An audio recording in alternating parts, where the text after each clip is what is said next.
আল্লাহ নবী সাল্লাল্লাহু আলাইহি সাল্লাম বলেন, সামান্য দুনিয়ার লোভে অসংখ্য অগণিত আমার উম্মত নিজের ঈমান বিক্রি করে ফেলে, ঈমান বিক্রি করে ফেলে। আল্লাহ আমাদেরকে হেফাজত করেন।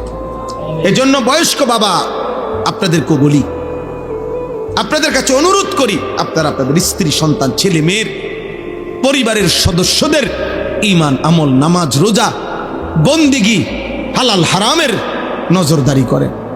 খাট, পালং, সোফা, ফার্নিচার এগুলো এমনিই হবে মিয়া, এগুলো এখন পৃথিবীতে কোনো অবাক কিছু না। টাইলস চেনে না এমন পাগলও নাই, সোফা চেনে না এমন পাগলও এখন আর পৃথিবীতে নাই। আপনি শুধু শুধু এই সোফা, খাট এটি কেউ দেখতো না, এটি প্রত্যেকের ঘরে আছে। আঙ্গাল কাঙ্গাল ওইটি চিনি। ফ্রিজ সবার দরকার, এটা একটা নিত্য প্রয়োজনীয় জিনিস, এটা আর এখন কোনো শৌখিন জিনিস। আর বাংলাদেশের যে গরম, এখানে এসিও এখন নিত্য প্রয়োজনীয় জিনিসের অন্তর্ভুক্ত। এইটাও আর এখন শৌখিনতা নাই, এত প্রচন্ড গরম। অতএব প্রয়োজনীয় এই জিনিসপত্র কোনো না কোনো ভাবে প্রত্যেকেই ব্যবস্থা করছে। এগুলো মানুষের দেখাইয়া শুনাইয়া কোনো লাভ নাই, ভালো লাভ নেই। ইমানের হিসাব দেন, আখিরাতের হিসাব দেন, সেজদার হিসাব দেন, গোলামির হিসাব দেন। আমার প্রিয় সন্তান, আমার প্রিয় নওজোয়ান ভাই, এমন মালিকের নাফরমানি করো না বাপ, এমন মালিকের নাফরমানি মানায় না রে বাপ। তুমি জানো না তিনি তোমার কেমন রব। আল্লাহ যেন ডাক দিয়ে বলে, বান্দা তুমি জানো আমি তোমার কেমন রব? 24 ঘন্টা তোমার অজান্তে, তুমি জানো না, বুঝো না, বলো নাই, আমি রব্বুল আলামিন এমন রব 24 ঘন্টা অস্তিত্বের প্রথম সেকেন্ড থেকে নিয়ে শেষ পর্যন্ত জীবনের সকল প্রয়োজন, জীবনের সকল আয়োজন, হৃদয়ের প্রতিটা স্পন্দন, নিঃশ্বাসের প্রতিটা নড়াচড়া, দেহের পুরা অঙ্গ প্রত্যঙ্গের নড়াচড়া আমি আল্লাহ যা ঠিক ঠিক মতো তোমার পৌঁছাচ্ছি, করে দিচ্ছি। গোটা কায়নাত আমি তোমার জন্য বারবার, একবার আলো দিয়ে সাজাই, একবার অন্ধকার দিয়ে সাজাই, একবার রাত বানাই, একবার দিন বানাই, একবার সকাল বানাই, একবার দুপুর বানাই, সপ্তাহ বদলাই, মাস বদলাই, দিন বদলাই, শরীর বদলাই, স্বাস্থ্য বদলাই। ছিলা ছোট্ট বাচ্চা, বানাইলাম শক্তিমান যুবক, আবার বানাইলাম বৃদ্ধ। ছিলা দুর্বল, বানাইলাম সবল। ছিলা অসুস্থ, বানাইলাম সুস্থ। ছিলা গরিব, বানাইলাম ধনী। ছিলা সম্পদহীন, দিলাম সম্পদ। এত কিছু 24 ঘন্টা যে মালিক আমি নিজ যত্নে তোমার করছি। আমি তোমার সেই মাওলা, আমি তোমার সেই আল্লাহ। তোমার সেজদা দিতে বলছি বান্দা, অন্য কেউ না। আমি তোমার বড় বেশি আপনজন। আমার ইচ্ছা ছাড়া তোমার নিঃশ্বাস চলে না, আমার ইচ্ছা ছাড়া তোমার চোখ নড়ে না। তুমি কেমনে পারলা বান্দা আমার মতো মালিকরে সেজদা না দিতে? বলো না আব্বা, বলো না ভাইয়া, আমার প্রিয় সন্তান বলো। 16 বছর যেই ছেলের এত অল্প বয়সে এক ওয়াক্ত নামাজ পড়ো না, আগামী 40 বছর পর্যন্ত তোমারে যদি আল্লাহ হায়াত দেয়, সেই পর্যন্ত তোমার নাফরমানির অবস্থা কি হবে? আল্লাহ তোমারে কোনো কিছু দেয় নাই। আলাম নাজালিল আরদা মিহাদা ওয়াল জিবালা আওতাদা ওয়া খালাকনাকুম আজওয়াজা। আল্লাহ বলেন, বলো না বান্দা, আমি কি জমিন তোমার জন্য বিছিয়ে দেই নাই? উত্তর দেন, জমিন কি আল্লাহ আমাদের জন্য বিছায় নাই? ওয়াল জিবালা আওতাদা, আল্লাহ বলেন পাহাড়গুলো আমি কি তোমাদের জন্য পেরেগের মতো স্থাপন করি নাই? করেছেন।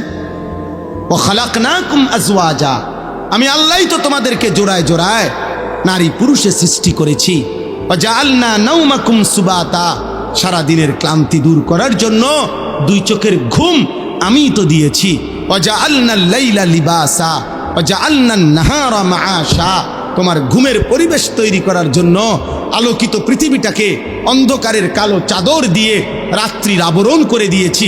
এ তো আমি করেছি বান্দা, নাই তো তুমি ঘুমাবা কেমনে? আবার তোমার উপার্জন মেহনতের জন্য, পরিশ্রম কামাই রোজগারির জন্য আবার আলোকিত ফর্সা ধবধবে একটা দিন আলো করে আমি আল্লাহই তো এনে দিয়েছি। আমি যদি আলো না দিতাম তুমি রোজগার কেমনে করতা? আমি যদি অন্ধকার না দিতাম তুমি ঘুম যাইতা কেমনে? সেই আমি তোমার একটা সেজদাও পাই না? সেই তুমি আমি আল্লাহকে একটা সেজদাও দিবা না? রাতের 12টা 11 বাজে, তাহলে রাত 12টা 11 পর্যন্ত যেই যুবক সজাগ থাকতে পারলা, সেই তুমি কেন সেজদা দিতে পারলা না বাপ? বলো না আব্বা, কেমনে ঘুমাইবা এখন? সারাদিন মোবাইলে হয়তো নারী দেখছো, ছবি দেখছো, অশ্লীল দৃশ্য দেখছো। সারাদিনে যারা পেশাব করে হয়তো পানি নাও নাই, টয়লেট পেপার ব্যবহার করো না, শরীরও নাপাক, আর এই অশ্লীল নারীর ছবি দেখলে হারাম বীর্যপাত হয়, এ কারণেও শরীর নাপাক।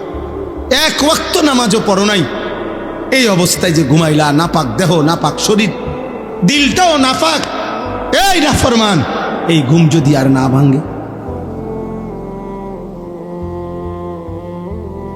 এই রাত যদি আর ভোর না হয়, হ্যাঁ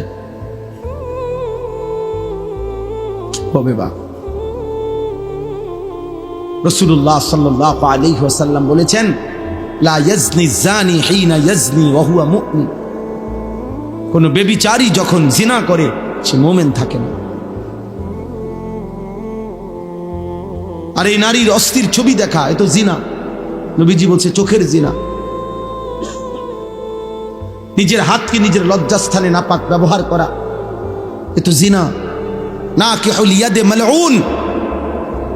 নবী সাল্লাল্লাহু আলাইহি সাল্লাম বলছেন, আমি স্পষ্ট বললাম তোমাদেরকে, নবীজি বলছে নিজের হাত যে নিজের লজ্জাস্থানে নাপাক ব্যবহার করে, হারাম বীর্যপাত করে, আল্লাহ রাসূল বলছে সে মালউন, অভিশপ্ত। মালউন, অভিশপ্ত। এমন অভিশপ্ত জিন্দেগি নিয়ে যুবক যদি ঘুম না ভাঙে, যদি রাত ভোর না হয়, তো কি হবে তোমার আখিরাত? কি হবে তোমার কবর? কে তোমার এই সান্ত্বনা দিল যে তুমি আরো 30 বছর বাঁচবা? অমিনকুম মান ইউতাওয়াফা মিন ক্বাবলু। আল্লাহ বলেন, আমি কিন্তু বান্দা সকলকে বৃদ্ধ বয়স পর্যন্ত পৌঁছাই না। আমার এই মুরব্বী হুজুর তো তিনি বৃদ্ধ হইছে বলে আমরা সবাই বুড়ো হব না? আল্লাহ বলে, না বান্দা, আমি অনেককেই তার আগেই মৃত্যু দিয়ে ফেলি। দেয় মৃত্যু, কথা বলে না? 3 বছর শেষ, আবার অল্প একটু। 3 দিনের বাচ্চা কবরে যায়? 3 বছরের বাচ্চা কবরে আছে? 3 মাসের বাচ্চা কবরে আছে? তাইলে আমার প্রিয় বন্ধু মাওলানা মোতালেব হোসাইন সালেহী, বাংলাদেশের একজন অন্যতম বক্তা, আলেমে দ্বীন, ওর একটা মেয়ে বাচ্চা হয়েছে আজকে 1 মাস। 1 মাসের বাচ্চা। গত 1 মাস আগে এই মেয়ে বাচ্চাটা অসুস্থ ছিল কয়েকদিন। গত 3 দিন আগে রাত্রেবেলা আমারে বলতেছে ঢাকা নিছে, ঢাকার শ্যামলীতে বড় হসপিটালে ভর্তি করাইছে। আমি বললাম, এখন কি অবস্থা বাচ্চার? বলল যে এখন আলহামদুলিল্লাহ অনেকটা ভালো আছে, হাসপাতালটা অনেক ভালো, বর্ণনা দিতেছে আমারে, খুব সুন্দর হাসপাতাল, চিকিৎসা খুব ভালো, ইত্যাদি ইত্যাদি। এই রাত্রে এটা বলল। পরের দিন রাত 12:30 বাজে আবার কল আসছে হের, এই মোতালেব মৌলানার। আবার যখন আমি মোবাইল রিসিভ করছি পরের দিন রাত 12:30টায়, ও দেহি কাঁদতেছে। কিরে দোস্ত কি হইলো? কয় আমার বাচ্চাটা মারা গেছে, আমার 1 মাসের বাচ্চাটা মারা গেছে। 2টা ছেলের পরে একটা মেয়ে হইছে, বড় বেশি আদরের মেয়ে হয়েছিল, বাচ্চাটা মারা গেছে। আমি অবাক হয়ে গেছি। অনেকক্ষণ সান্ত্বনা দিয়ে যখন বললাম, হৃদয় বিদারক কথা যেটা, যে আমি যখন তাকে বললাম যে এখন তুই কই, বাচ্চাটা কোথায়, এখন কই তোরা? ও তখন বলতেছে যে আমি ঢাকা থেকে রওনা দিছি, আমার মৃত বাচ্চা আমার কোলে, আমি বাচ্চাটারে কোলে নিয়ে আসি, আমার বাচ্চা আমার দিকে তাকায় আছে। আচ্ছা ভাবেন তো, 1 মাসের এই বাচ্চা কোলের যেই বাবা সেই ঢাকা থেকে লাকসাম পর্যন্ত আসছে, এমন মৃত বাচ্চা 1 মাসের কোলে নিয়ে এই বাবার কলিজায় তখন কেমন অবস্থা হয়েছে। ওই গর্ভধারিণী মায়ের হৃদয়ের অবস্থা তখন কি হয়েছে।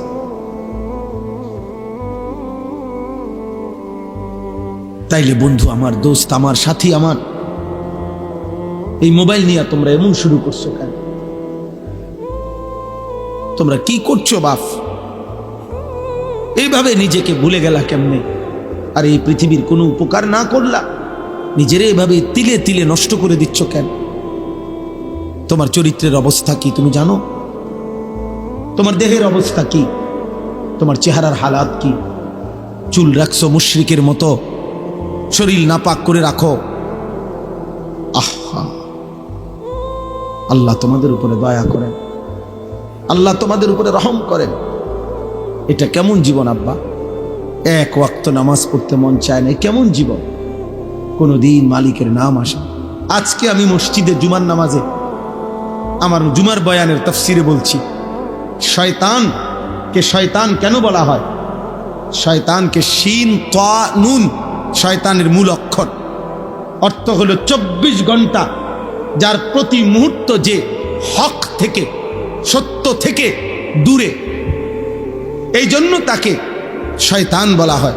অর্থাৎ 1 সেকেন্ড যে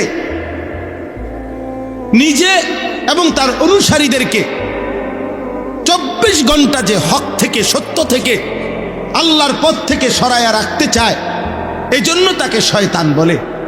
তাহলে দোস্ত, শয়তানের সিফাত যে সে নিজে এবং তার অনুসারীদেরকে আল্লাহর পথ থেকে 24 ঘন্টা সরায়া রাখতে চায়। তাহলে 24 ঘন্টার একটা দিনে তোমাদের যাদের একটা ওয়াক্ত নামাজের সেজদা জুটলো না কপালে, তুমি কিংবা তোমার আশেপাশের কোনো বন্ধু, তাহলে তুমি তো নিজে এবং তোমার বন্ধুদেরকে তুমি তো যেই পথে পরিচালিত করিলা, এ তো শয়তানের আখলাক, এ তো ইনসানের আখলাক হইতে পারে না, এ তো মানুষের চরিত্র হইতে পারে না। নয়তো একটা 24 ঘন্টার দিন কেমনে পার করে দিলা, যে 24 ঘন্টায় একটা সেজদাও দিলা না আল্লাহরে? একবার মুখ দিয়া আল্লাহ এই নামটাও বের হইল না, এত বড় দুর্ভাগা তুই কেমনে হইলি বাপ? কেমনে হইল? আমার অস্থিরতা তো এটা নিয়া, আমার অশান্তি তো এটা নিয়া। যারে কিভাবে সম্ভব মুসলমানের ঘরে জন্ম নিয়ে ইমানদার মা বাবার সন্তান হয়ে, এটা কেমন ছেলে, কেমন মেয়ে যার 24 ঘন্টায় একবার তার মুখ দিয়া তার রবের নাম বের হইল না?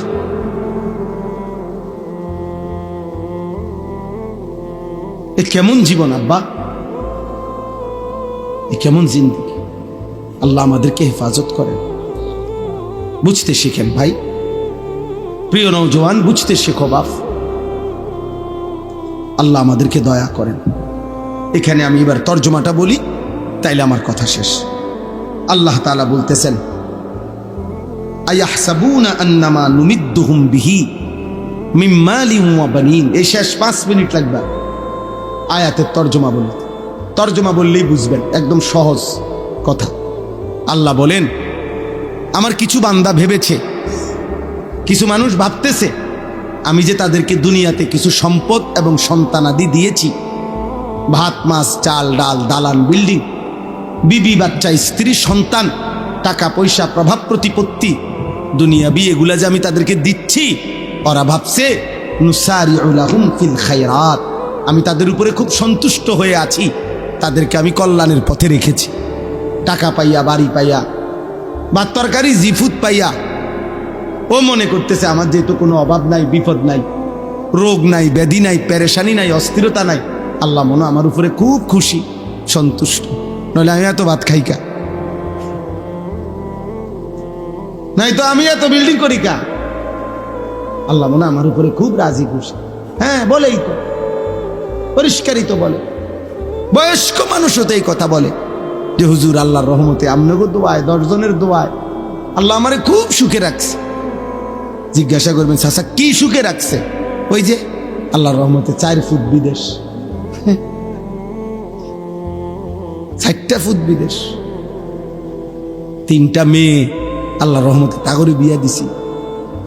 মনে মনে আশা করছিলাম এখন বিল্ডিং করব, আল্লাহ বিল্ডিংও দেখাইছে হুজুর, আল্লাহ করাইছে। একটা বিল্ডিং করছি হুজুর, 4টা রুম, হ্যাঁ 2টা বাথরুম, বাথরুম দিয়ে হুজুর আল্লাহর রহমতে আমনগো দোয়ায় টাইলস।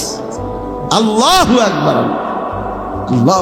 চাচার কপাল, কত বড় কপাল নিয়ে উনি আসছে পৃথিবীতে। ওনার পূর্বপুরুষ মাটিতে পেশাব করত, আর উনি এখন আল্লাহর রহমতে খাস দোয়ায়, আমরার দোয়ায় উনি এখন টাইলসে মুতে। আল্লাহ পাকের দয়া। বিকাল টাইম হইলে হুজুর আল্লাহর রহমতে চা দোকানে বসে থাকি, বন খাই, বিড়ি খাই, গপ মারি, যে দূর শৈল্যে কুলায় টেলিভিশনে নাচ গান দেখি।